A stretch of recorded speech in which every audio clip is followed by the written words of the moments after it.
My husband's brother gave me a wicked smile that made my heart pound with fear. "Take off your clothes," he said, his voice thick with evil.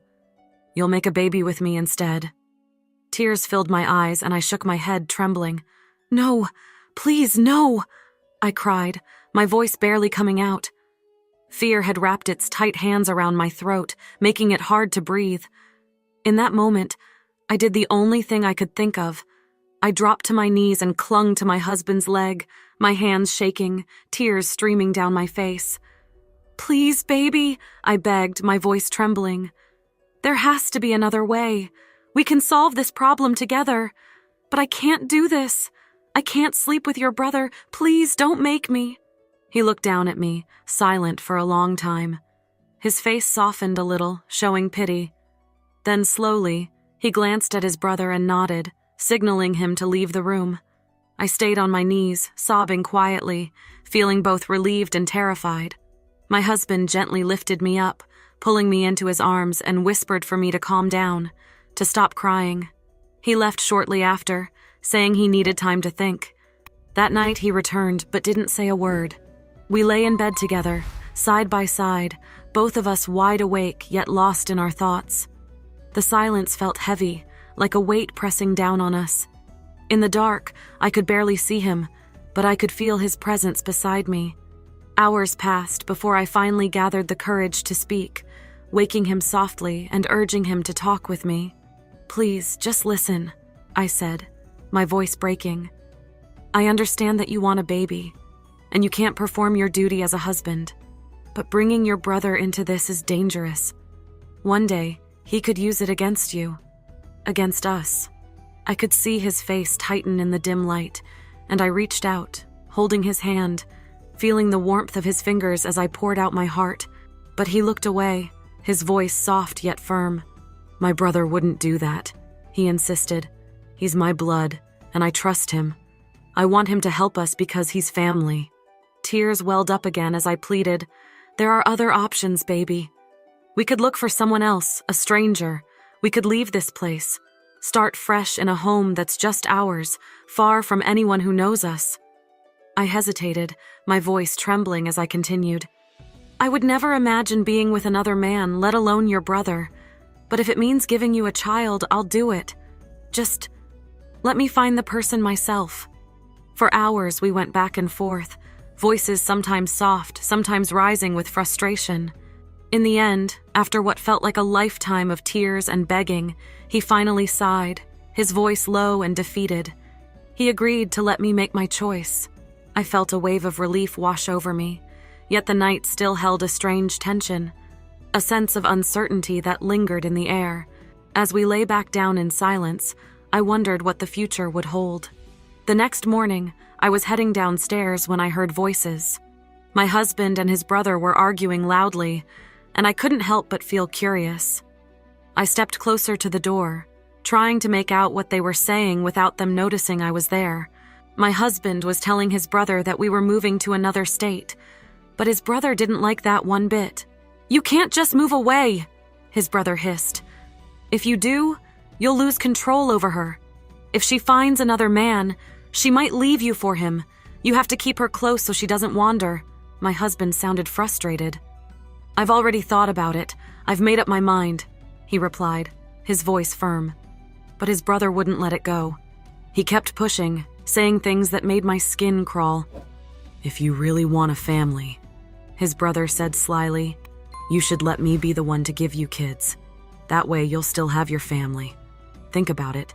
If you let someone else near her, you could lose her forever." I held my breath, my heart pounding as I listened. I was stunned. Why was my husband's brother so eager to be involved like this? It didn't feel right. It was as if he had some secret plan of his own. He always seemed too eager to step in and take advantage whenever he could. Could he really be trusted? Their voices grew louder, and the argument got more heated. My husband's brother sounded angry and desperate now. "If you leave and go along with her plan, don't come back here. You betrayed me and all our plans." His voice was sharp and full of anger. I realized I had heard too much, and fear washed over me. If they noticed me listening, who knew what they might do? I quickly turned around and tiptoed back up the stairs, my heart racing. One sunny afternoon, weeks after that scary night, my husband and I packed up all our things and moved far away from his family's house. We moved to a new state, a place I chose on purpose because I knew someone special lived there. My old boyfriend, Mark, who used to make me so happy, lived in that state. Back then, Mark and I had been in love, but he didn't want to settle down yet. My parents kept telling me it was time to settle down with someone responsible, someone who could take care of me. Mark was sweet, but he didn't seem to want much from life. He didn't have big dreams or big plans, and that worried me. So, even though it hurt my heart, I broke up with him. Not long after, I met my husband at church. He seemed so perfect, like he was sent by God himself to take care of me. He was everything I wanted, kind, polite, and he went to church all the time. We became friends first, sharing stories and spending time together. Then, 2 months later, we started dating. It felt magical. Every week, he'd surprise me with beautiful flowers and sweet notes. He'd pick me up after work, always arriving with a big, warm smile. He seemed like a prince from a fairy tale, someone who cared deeply for me. We went to church together, prayed together, and he was so devoted. He never missed a church meeting and prayed passionately. I thought I'd finally won at life. One weekend, I stayed over at his house for the first time. When we kissed, he gently pulled away and told me we had to wait until marriage. I was surprised but also happy, thinking, wow, he respects me and wants to do things the right way. I believed he loved God and wanted to make sure our love was pure, but I had no idea he was hiding a secret so big it would change everything. You see, my husband didn't have a manhood, but he didn't tell me, not even once. He just kept it hidden, acting like everything was normal. He had another plan too, one I never saw coming. He wanted me to have a baby with his brother, something I could never have imagined or accepted. Over time, my husband also convinced me to quit my job, saying it was too stressful and didn't pay enough. "You don't need to work there," he'd say with a kind smile. "I'll help you find something better." I trusted him completely, thinking he wanted what was best for me. But deep down, he wanted me to be without money, so I'd depend on him for everything. He wanted control, and I didn't see it. I sat outside, looking at the quiet new house, my thoughts spinning like a whirlwind. Everything felt strange now, and I couldn't shake the anger growing inside me. All those times my husband acted sweet and loving, it was all fake. I felt a chill run down my spine. I hated my husband, not because he didn't have a manhood, but because he lied, because he tried to make me do something so terrible. How could he? It felt like all the love I thought we shared was just an illusion, like he'd been hiding his true self from the start. As I sat there, I made a decision. I would handle this myself. No one would take advice of me anymore. I would show him how this game is played. I must get revenge for all he did to me. 2 weeks passed quietly. My husband hardly spoke to me, and the silence was heavy, filled with unspoken words. Then, early one morning, he called me into the living room. He looked at me with a cold expression and said, "You have 2 more weeks. 2 weeks to find a man who will get you pregnant. If you don't, I'll choose someone myself." His voice was calm, but his eyes had that same disturbing look. My heart pounded, but I kept my face steady, hiding the storm inside. After he left, I picked up my phone and dialed Mark's number. My hands trembled as I waited for him to pick up. When he answered, his voice was warm, just like I remembered. He sounded surprised and excited to hear from me, which made me feel a bit better. We agreed to meet later that evening at a quiet little restaurant nearby. That night, as I walked into the restaurant, my heart beat faster. Mark was sitting by the window, waiting for me. The moment he saw me, his face lit up with a smile, and it felt like a small bit of happiness found its way back into my life. I sat down and we talked, catching up on everything we'd missed. Then I took a deep breath and told him everything. The truth about my husband, his lies, and the twisted plan he wanted me to follow. Mark's face grew serious. He looked at me with sadness in his eyes and said, "I can't believe he did that to you. You deserve so much better." He reached out and held my hand, his warmth calming my fears. Then he surprised me by saying, "I still care about you. I always have. If you need me, I'll be here." Hearing those words made my heart feel lighter, like a weight had been lifted. I knew Mark was someone I could trust, someone who had always been real with me. I asked him if he'd come back with me to meet my husband, and he agreed, nodding firmly. We left the restaurant and walked back to my house. My husband was waiting, sitting on the couch with a strange, expectant look. He glanced at Mark and then at me, his eyes narrowing slightly. "Who's this?" he asked. "This is Mark," I said simply. "I met him on an app." I kept my voice calm and steady, not letting on that Mark was someone from my past. My husband didn't question it further, but I could see his eyes darken with something like jealousy. I managed to convince my husband to let Mark move in with us. I told him it would make things easier, so we wouldn't have to sneak around to hotels and raise suspicion. My husband agreed, wanting to look like a perfect, honorable man in front of others. Even at our new church, he had already become one of the most devoted members. He wanted everyone to see him as a saint. When Mark moved in, things took a surprising turn. That first night was something else. I had already planned everything with Mark, and together, we were going to teach my husband a lesson he wouldn't forget. After taking a bath, I lay in bed next to my husband, acting calm and pretending nothing was wrong. Then, just a few minutes later, Mark walked into the bedroom. He wasn't wearing a shirt, his bare chest visible in the dim light. He walked over, looking at me and then glancing at my husband. Before either of us could say anything, he came closer to the bed, and then he kissed me right there in front of my husband. My husband's eyes went wide with shock. He stammered, his voice shaking, "Will you leave my wife alone?" But Mark didn't back down. He looked my husband right in the eyes and smirked. "Oh, I'm sorry, Mr. No Manhood," Mark said with a mocking tone, "but it's time for us to make that baby." My husband froze, his face pale as he realized he'd lost control of the situation. Tears filled his eyes, and he slowly backed out of the room, completely broken. He thought he could push me into something I didn't want, but now he was the one suffering. As soon as he left, Mark and I continued our plan. I made sure he could hear every word, my voice rising louder and louder. I whispered sweet things to Mark, words that I knew would drive my husband mad with jealousy and pain. Every sound, every laugh, every whisper was part of the revenge I was planning, and I felt no guilt. That night was just the beginning. I wasn't going to stop until my husband felt every bit of the betrayal and hurt he had caused me. The next morning, I walked out of the bedroom holding a bundle of dirty clothes, mine and Mark's. My husband was sitting in the living room, staring off into space, looking like he hadn't slept a wink. His eyes were red, like he had been crying all night. I didn't say hello or look at him with any kindness. Instead, I tossed the dirty clothes onto his lap and told him, "Wash these. I need them clean." He blinked, surprised, and then looked up at me.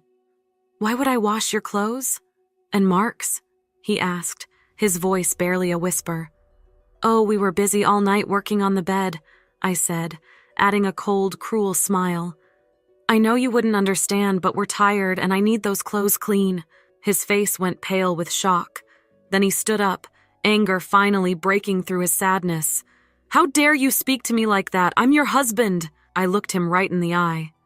"You stopped being my husband the day you tried to ruin my life by making me sleep with your brother," I said, my voice filled with contempt. "Now, Mr. No Manhood, get busy with the laundry." He stared at me, stunned, refusing to move. "I'm not going to wash those clothes," he said, his voice trembling. I stepped closer, my tone ice cold. "If you don't, you'll regret it. I'll tell everyone, the church, the neighborhood, that you don't have a manhood. I'll tell them you plan to let your brother take advantage of me. You have no idea what I can do now." His face fell, realizing he was trapped. Slowly, he picked up the clothes and walked out to wash them. I watched him go, feeling no pity, only the deep ache of betrayal and the fire of revenge. From that day on, I made his life miserable. I would kiss Mark right in front of him, making sure he saw every bit of affection and love I gave to someone else. I made him do all the house chores and humiliated him whenever I could. I wanted him to feel powerless, just like he had made me feel. One night, I told Mark I wanted my husband to sit in the room and watch us make love. Mark agreed, smirking, ready to go along with my plan. My husband tried to avoid coming into the bedroom, but I insisted. He finally walked in, looking broken, and sat on the couch, watching as Mark and I held each other close, whispering things that should only be shared between husband and wife. I lifted my head and glanced at my husband. Tears were streaming down his cheeks as he watched, his face a mask of despair. In that moment, he looked like a man who had lost everything. And in truth, he had. He had lost me, my respect, and any love I had once felt for him. Days went by, and I saw him losing himself more and more. Sometimes he would go into a room by himself and cry like a lost child. He stopped going to church, stopped caring about the things he used to love. His spirit was broken, and I could see that my revenge had changed him. But no matter how much he suffered, I didn't feel sorry for him. All I felt was the deep, burning anger he had lit inside me when he tried to ruin my life. Now, he was the one suffering, just as he had made me suffer. And for me, that was justice. One evening, I came home from the mall with Mark, carrying a bag full of new things we had bought together. As soon as I stepped into the house, I was hit by a strange sight.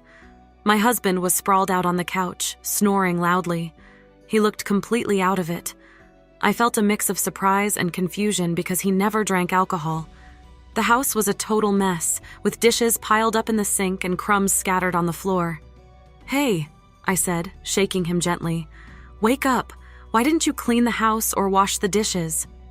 He blinked and sat up, looking at me with bleary eyes. "Am I your maid?" he slurred, sounding annoyed. His words sparked something inside me, and I shouted back, "Don't talk to me like that, you weak man." The tension in the room grew thicker, and Mark stood there watching us silently, unsure of what to do. Just as I turned to leave, my husband grabbed my arm and slapped me hard across the face. The sting shocked me, and I couldn't believe he would hurt me like that. Before I could react, Mark sprang into action. He stepped forward and slapped my husband right back, hard enough to make him stumble. I turned to Mark, my heart racing. "Don't you ever lay a hand on my husband," I yelled. Mark looked taken aback, his mouth opening in surprise. I continued, my voice trembling with anger. "You cheated on me when we were dating, and I forgave you. What makes you better than him?" I was furious, and I pointed toward the door. "Please, just go in there, pack your things, and leave my house." Mark stared at me, shocked and hurt. He didn't say a word. Instead, he walked into the other room, picked up his bags, and left without another word. I felt a wave of regret wash over me, and I sank onto the bed, crying. I couldn't believe what I had become. My life felt like a tangled mess. As tears streamed down my face, my husband entered the room. He knelt before me, his eyes pleading. "I'm so sorry for everything," he said, his voice shaky. "I didn't tell you the truth. I lied, but one thing is real. I love you. I loved you then, and I still love you now. Please forgive me." I continued crying, my heart breaking at his words. "I have forgiven you from the bottom of my heart," I said between sobs. "But I can't stay in this marriage anymore. I need to find happiness again." He begged me to stay, pleading with tears in his eyes, but deep down, I knew I had to go. I packed my bags, feeling a heavy weight on my heart. I called my best friend, asking if I could stay with her until I figured out what to do next. My friend agreed to help me, leaving my husband all alone, lying on the floor and crying. I felt strange as I walked out of the house, my heart heavy. But I knew I couldn't stay any longer. I went to my friend's place, where I felt safe, away from all the pain and confusion. But even there, I didn't feel completely okay. After a few days, I told my friend I wanted to go to therapy. I needed someone to help me understand what was happening inside me. Sometimes I felt guilty for everything I had done, feeling like I'd crossed a line I never thought I would. Other times, I felt a strange sense of satisfaction, like I had finally taken back some control, but the mix of these feelings left me lost, like I didn't even know who I was anymore. During my first therapy session, I sat quietly, nervous, as the therapist looked at me with gentle eyes. She asked me to tell her my story, and as I began to talk, I felt the weight of every choice, every action, all crashing down on me. The room felt so quiet as I spoke, but each word seemed to echo louder in my mind, and I could feel tears start to prick my eyes. It's been 8 months since I left my marriage. I found a good job, and slowly, I began to feel happy again. I hoped that love would find me again someday. But for now, I was determined to live my life to the fullest. One sunny day, I decided to take a walk in the park near my new apartment. As I strolled along the path, I noticed the bright flowers blooming and kids playing on the swings. It felt good to be outside, enjoying the fresh air. Suddenly, I heard laughter behind me. I turned around and saw a little girl running toward her mom, her arms wide open as if to embrace the world. The joy on her face made me smile. I remembered when I used to feel that carefree and happy dot, then, something caught my eye. A man was sitting on a bench nearby reading a book. He looked up and our eyes met. There was something warm and inviting in his gaze. He smiled at me, and I felt a flutter in my heart, a spark of hope. Maybe, just maybe, there was a chance for love to find me again. As I walked by, I took a deep breath, feeling lighter than I had in months. I realized that I was finally moving forward, leaving the past behind. I didn't know what the future held, but I was ready to embrace it, one step at a time. And in that moment, I knew that I was on the right path to finding true happiness again.